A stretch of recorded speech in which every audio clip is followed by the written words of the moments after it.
गुरु गीता में गुरु तत्व की अनुभूति समाई है। सद्गुरु भक्तों के लिए सहज सुलभ ये अनुभूति बुद्धि प्रवण जनों के लिए परम दुर्लभ है।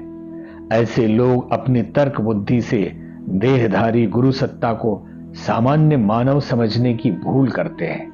वे सोचते हैं हमारी ही तरह दिखने वाला ये व्यक्ति हमसे इतना अलग असाधारण किस बात ही हो सकता है। जो ठीक हमारी तरह खाता पीता सोता बीमार पड़ता है वो भला किस तरह ईश्वरीय तत्व की सघन प्रतिमूर्ति हो सकता है। अनेकों शंकाएं कुशंकाएं उनके मन अंतःकरण में घेरे रहती है। अनगिनत संदेह भ्रम उन्हें परेशान करते रहते हैं। मूढ़ताओं का ये कुहासा इतना गहरा होता है कि सूर्य की भांति प्रकाशित सद्गुरु चेतना उन्हें नजर नहीं आती। अपनी तर्क प्रवण बुद्धि में उलझकर यह भूल जाते हैं कि गुरुदेव तो तर्क से अतीत है। वे महामहेश्वर गुरुदेव बुद्धि गम्य नहीं भाव गम्य है। उन भाव गम्य भगवान को तर्क से नहीं श्रद्धा से समझा जा सकता है। उन्हें नमन एवं समर्पण से ही इस सत्य का बोध होता है कि वे कौन है। गुरु भक्ति कथा की पिछली पंक्तियों में इसी तत्व की अनुभूति कराने की चेष्टा की गई है। इसमें यह ज्ञान कराया गया है कि गुरुदेव ब्राह्मी चेतना से सर्वदा अभिन्न होने के कारण इस जगत के परम स्रोत है। यह जगत भी उन्हीं का विराट रूप है।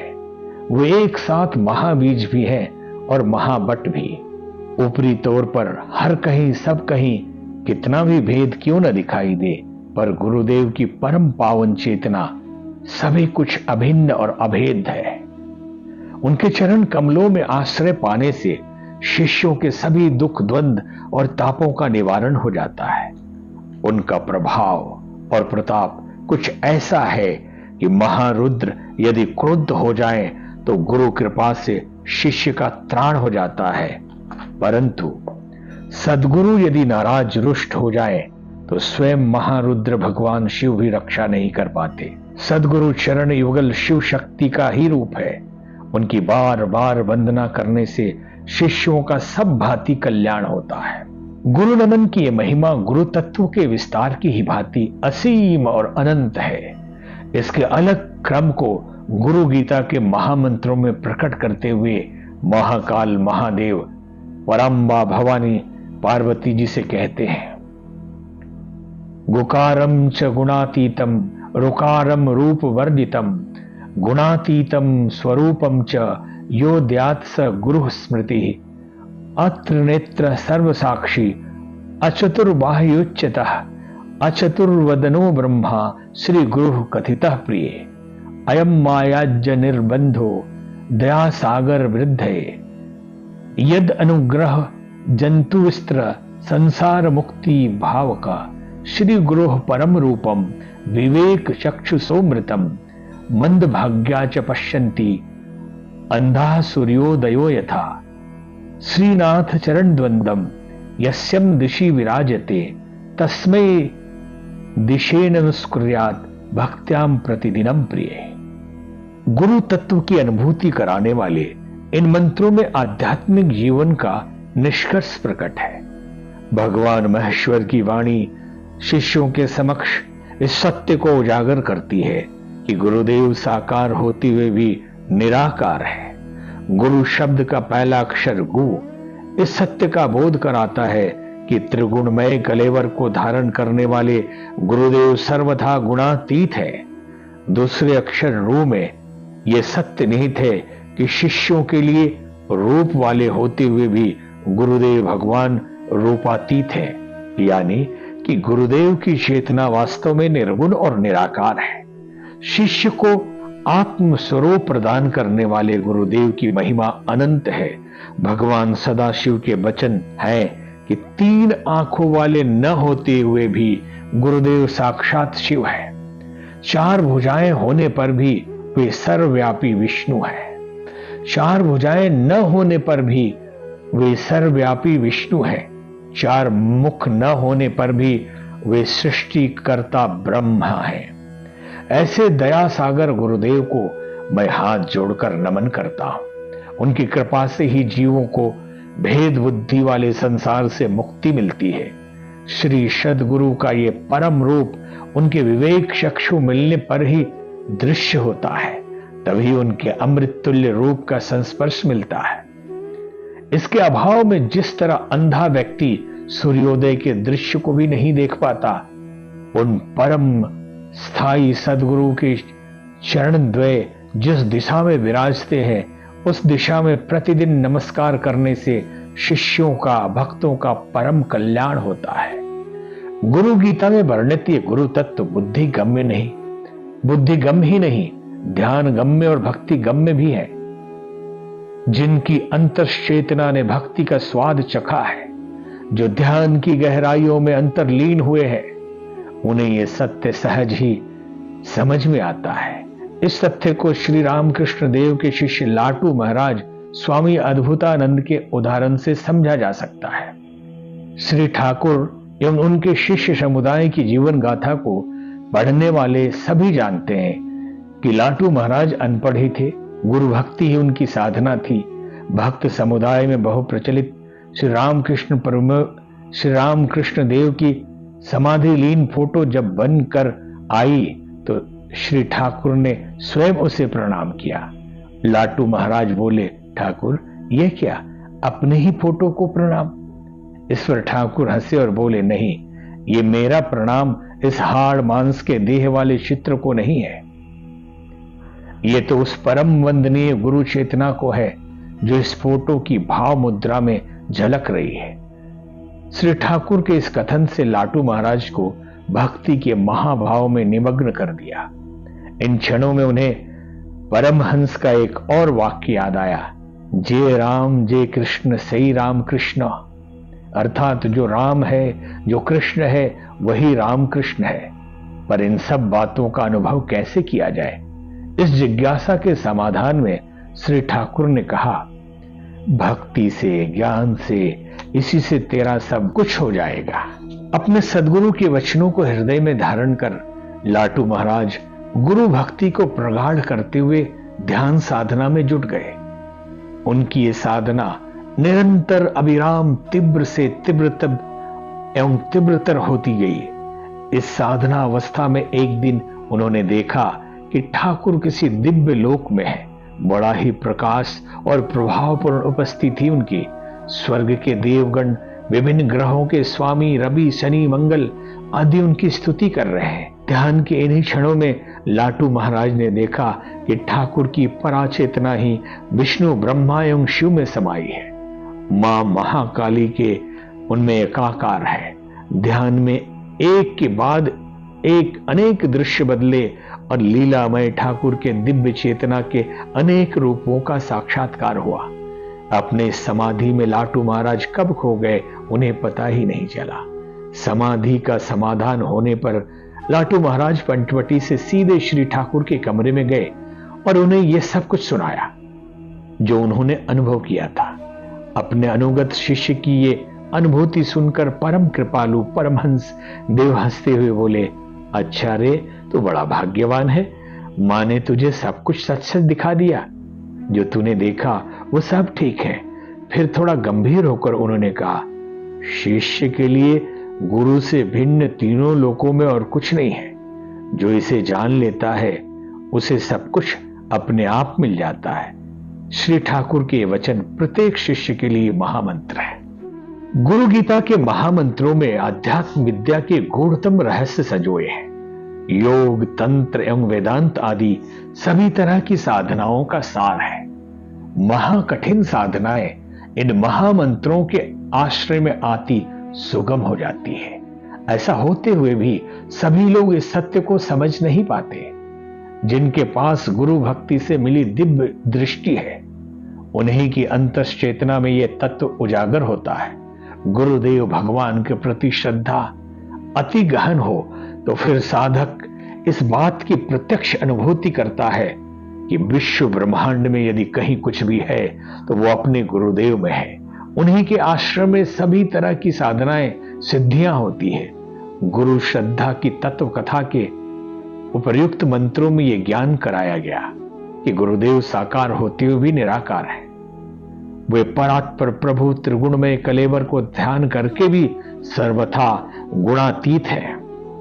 अपने वास्तविक रूप में निर्गुण और निराकार गुरुदेव की महिमा अनंत है। वे ही सदाशिव, सर्वव्यापी विष्णु एवं सृष्टिकर्ता ब्रह्मा हैं। ऐसे दयामय गुरुदेव को प्रणाम करने से जीवों को संसार से मुक्ति मिलती है। इस सत्य को बिरले विवेकवान ही समझ पाते हैं। विवेक न होने पर यह सच्चाई प्रकट होते हुए भी समझ में नहीं आती।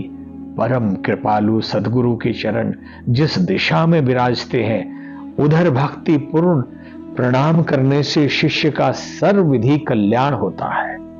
गुरुदेव भगवान के महिमामय स्वरूप के अन्य रहस्यमय आयामों को प्रकट करते हुए भगवान सदाशिव माता जगदम्बा से कहते हैं, तस्से दिशे सततमंजलि रेश आर्ये प्रतीक्षयते मुखरितो मधुपैर्बुद्धिश्च जागृति यत्र भगवान गुरु चक्रवर्ती विद्योदय प्रलय नाटक नित्य साक्षी श्रीनाथादि गुरुत्रयम गणपतिम पीठत्रयम भैरवम सिद्धोदम बटुकत्रयम पदयुगम दूति क्रमम मंडलम विरान द्व्यष्ट चतुष्ट षष्टि नवकम वीरावली पंचकम श्री मनमालिनी मंत्र राजस्थितम वंदे गुरुर्मंडलम।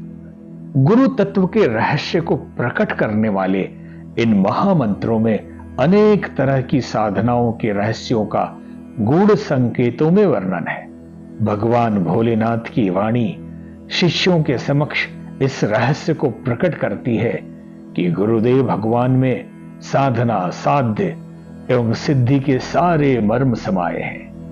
गुरुदेव सृष्टि में चल रहे उत्पत्ति एवं प्रलय का रूप नाटक के नित्य साक्षी हैं। वे ही संपूर्ण सृष्टि के चक्रवर्ती स्वामी हैं।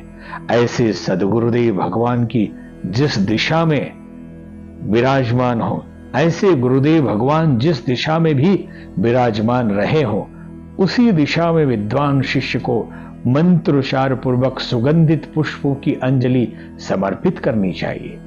श्री गुरुदेव ही परम गुरु, परम परात्पर गुरु हैं। उनमें तीनों नाथ, गुरु आदिनाथ, मत्स्येंद्रनाथ एवं गोरखनाथ समाये हैं। उन्हीं में भगवान गणपति का वास है। उन परम प्रभु में तंत्र साधना के तीनों रहस्य मय पीठ, कामरूप, पूर्णगिरी एवं जालंधर पीठ भी स्थित है। मनमंथ आदि अष्ट भैरव सभी महासिद्धों के समूह, तंत्र साधना में सर्वोच्च कहा जाने वाला विरंची चक्र उन्हीं में है। स्कंदादि बटुकत्रय, योगम आदि दूती मंडल, अग्नि मंडल, सूर्य मंडल, सोम मंडल आदि मंडल, प्रकाश और विमर्श के युगल पद के रहस्य उन्हीं में है।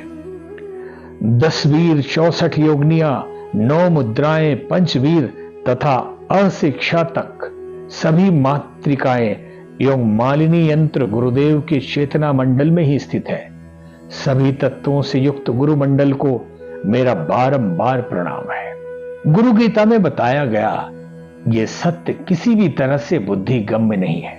बुद्धि परायण तर्कशील लोग इसे समझ नहीं सकते, किंतु क्यों और कैसे कि प्रश्न कुहासे से इसे अनुभव नहीं करा सकता।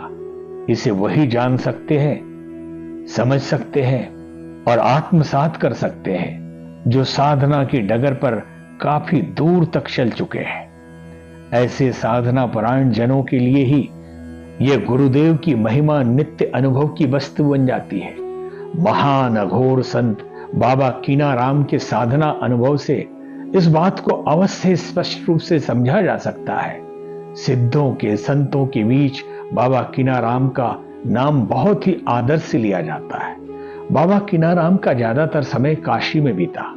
वो अघोर तंत्र के महान सिद्ध थे। उनके चमत्कारों, अति प्राकृतिक रहस्यों के बारे में ढेरों किंवदंतियां कहीं सुनी जाती हैं।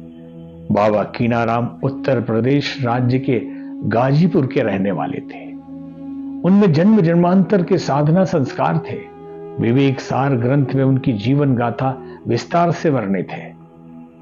उनमें लिखा गया है कि जब वो जूनागढ़ के परम सिद्ध पीठ गिरनार गए तो उन्हें स्वयं भगवान दत्तात्रेय ने दर्शन दिए और उन्होंने कीनाराम को एक कुबड़ी देते हुए कहा, जहां एक कुबड़ी तुमसे कोई ले ले वहीं तुम स्थायी रूप से रहना तथा उन्हीं को अपना अघोर गुरु बनाना। इसी के साथ भगवान दत्तात्रेय ने उन्हें गुरु गीता में वर्णित उपयुक्त महामंत्रों के रहस्य को समझाते हुए उनको गुरु महिमा के बारे में बताया। कीनाराम जब काशी पहुंचे तो वहां हरिश्चंद्र घाट पर बाबा कालूराम से उनकी भेंट हुई। पहली भेंट में कालूराम ने उनकी तरह तरह से अनेकों परीक्षाएं ली। बड़ी कठिन और रहस्यमयी परीक्षाओं के बाद वो उन्हें अपना शिष्य बनाने के लिए तैयार हो गए। शिष्य बनने के बाद तंत्र साधना का एक परम दुर्लभ एवं अति रहस्यमय अनुष्ठान किया जाना था। इस अनुष्ठान के लिए कई तरह की सामग्री आवश्यक थी। जिन्हें साधना का थोड़ा भी ज्ञान है वे जानते हैं तंत्र साधना में उपयोग की जाने वाली सामग्री कितनी दुर्लभ हुआ करती है। प्रश्न था कहां से और कैसे यह सामग्री लाई जाए। तंत्र अनुष्ठान की श्रृंखला में अनेक देवों योगिनियों को संतुष्ट करना था। एक साथ ये सब कैसे हो, इन प्रश्नों ने बाबा कीनाराम को व्याकुल कर दिया। शिष्य की चिंता से शिष्य वत्सल बाबा कालूराम द्रवित हो उठे। उन्होंने कहा, चिंता किस बात की रे, मैं हूं ना, तू मेरी ओर देख, मुझ में देख। उनके इस तरह कहने पर बाबा कीनाराम ने अपने गुरु की ओर देखा। आश्चर्य, परमाश्चर्य। तंत्र साधना की सभी अधिष्ठात्री देव शक्तियां महासिद्ध कालूराम में विद्यमान थी। सभी तंत्र पीठ उनमें समाहित थे। सदगुरु चेतना में तंत्र साधना के समस्त तत्व दिखाई दे रहे थे। शिष्य वत्सल बाबा कालूराम की अद्भुत कृपा देखकर कीनाराम भक्ति विवल हो गए और गुरु कृपा ही केवलम कहते हुए उनके चरणों में गिर पड़े। अपने सदगुरु के पूजन से ही उन्हें तंत्र की समस्त शक्तियां, सारी सिद्धियां मिल गई। गुरु कृपा से उन्हें अघोर तंत्र का महासिद्ध बना दिया। सदगुरु पूजन में सबका यजन है। सभी शिष्य साधक साधना रहस्य को भली प्रकार जान ले। गुरु गीता गुरु भक्ति का सुमधुर गायन है। सदगुरु भक्ति से साधक को सब कुछ सहज सुलभ हो जाता है। गुरु प्रेम की छाव में रहने वाला शिष्य जीवन के सभी विघ्नों बाधाओं से अनायास ही सुरक्षित संरक्षित रहता है। धन्य है वो लोग जिनके अंतःकरण में गुरु भक्ति का उदय हुआ है, क्योंकि इसके उदय होने से साधक का अंतःकरण सदा ही दिव्य आलोक से आलोकित रहता है। आध्यात्म विद्या की सभी रहस्यात्मक क्रियाएं अपने आप ही उसके अंतःकरण में प्रस्फुटित होती रहती है। अनेकों लौकिक अनुभव उन्हें हर क्षण धन्य करते रहते हैं। इन पंक्तियों में जो कुछ कहा जा रहा है वो केवल वैचारिक तार्किक यथार्थ भर नहीं है, बल्कि समर्पण पथ पर चल पड़े साधकों के अनुभवों का सार है।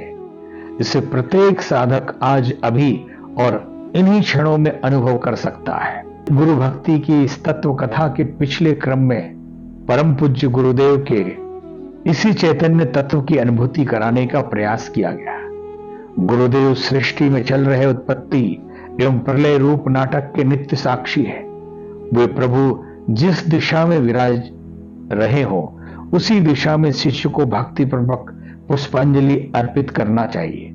श्री गुरुदेव ही परात्पर एवं परम गुरु है।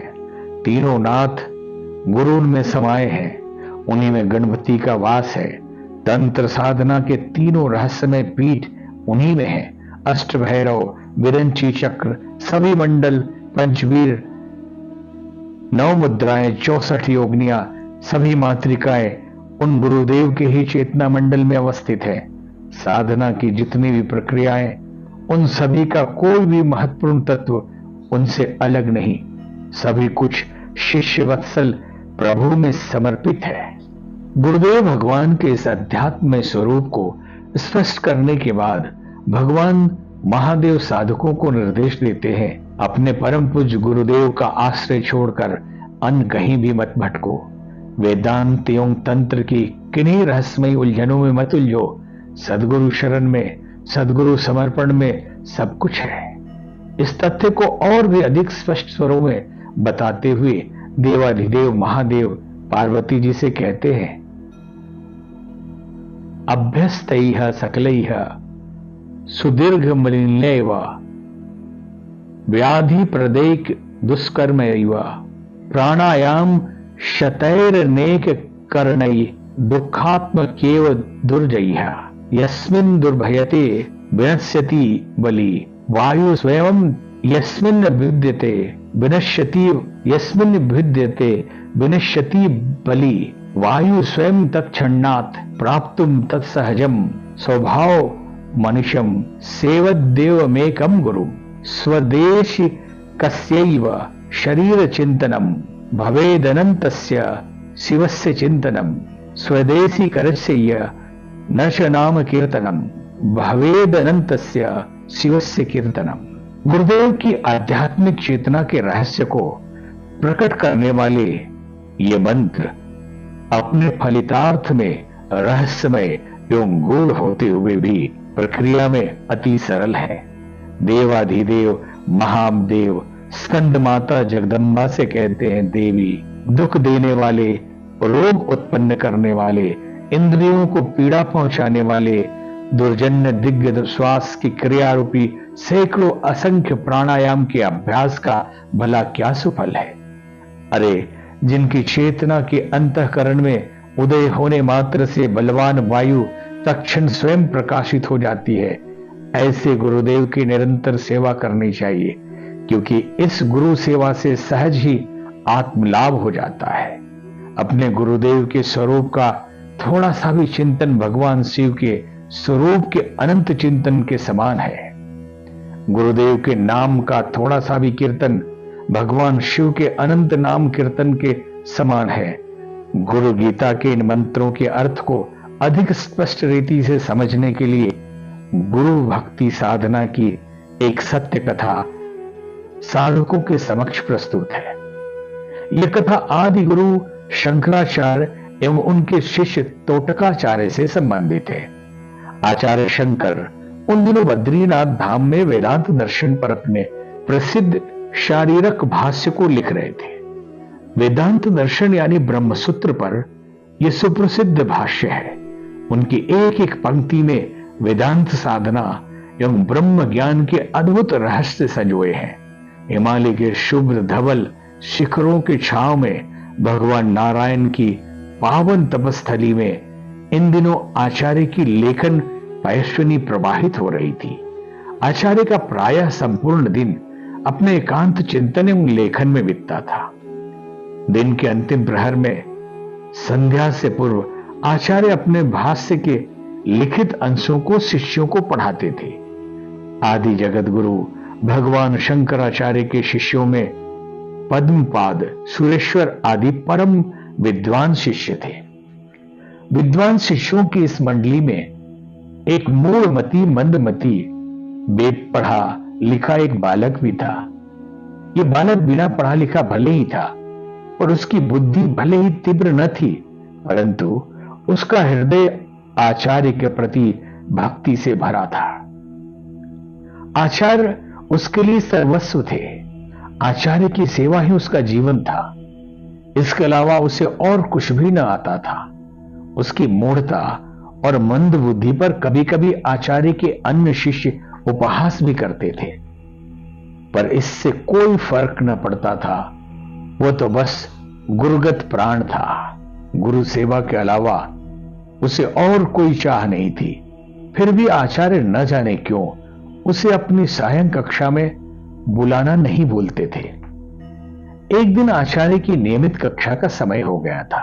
पद्मपादाचार्य, सुरेशाचार्य, हस्तमलकाचार्य आदि सभी भगवान शंकराचार्य के श्री चरणों के समीप आ जुटे थे, किंतु आचार्य का वो सेवक शिष्य दिखाई नहीं दे रहा था।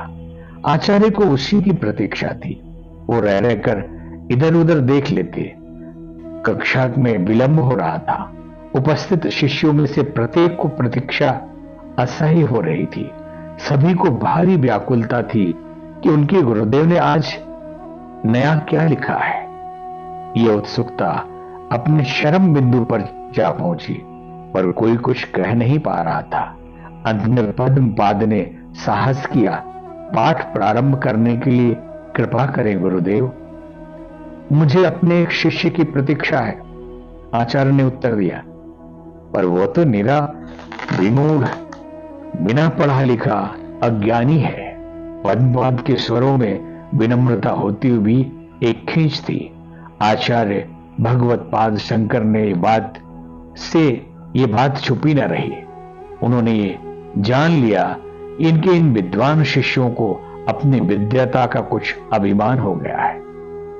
शिष्यों का गर्भ हरण करने वाले आचार्य शंकर मुस्कुराए और एक क्षण में ध्यानस्थ हो गए। उनका वह शिष्य जिनकी उन्हें प्रतीक्षा थी, उन्हीं के वस्त्र धोने में लगा था। वो उनका नित्य का कार्य करता था, किंतु आज अचानक उनके अंतःकरण में समस्त विद्याएं एक ही साथ प्रकाशित हो गई। वो गुरु कृपा की इस अनुभूति पर कृत्य कृत्य हुआ। अपने कंधे पर गुरुदेव के धुले वस्त्रों को लिए हाथ जोड़े तोटक छंदों में आचार्य की स्तुति करते हुए वो चला आ रहा था। विदिता खिल शास्त्र सुधा जलधे महितोपनिष्क स्थितार्थ निधे हृदय कमले विमलम चरणम भव शंकर देशिक मम शरणम करुणा वरुणालय पाले माम भव सागर दुख विदून हृदयम रच्याखिल दर्शनम तत्वविदम भव शंकर देशिक मम शरणम। तोटक छंद में स्वस्फुटित इस गुरु वंदना को सुनकर वहां उपस्थित सभी अवाक रह गए। उन्हें भारी अचरज तो तब हुआ जब उसे आचार्य ने आदेश दिया, वत्स, आज मेरे स्थान पर तुम इन्हें ब्रह्म सूत्र पर मेरे मंतव्य को समझाओ। इतना ही नहीं, तुम इनके सम्मुख उन सूत्रों की व्याख्या भी करो जिन पर अभी मैंने भाष्य लिखा है। तोटकाचार्य जो आज्ञा गुरुदेव कहकर आचार्य की आज्ञा का पालन करने लगे। तोटकाचार्य की अनायास उदित हुई प्रखर प्रतिभा को देखकर सभी को इस सत्य की अनुभूति हो गई कि तोटकाचार्य पर गुरु कृपा बरस गई है। त्राहिमाम गुरुदेव कहते हुए सभी शिष्य आचार्य के चरणों में गिर पड़े। आचार्य ने उन्हें निराभिमानी बनने की सलाह दी। सभी अनुभव कर रहे थे कि गुरु कृपा से सब कुछ संभव है।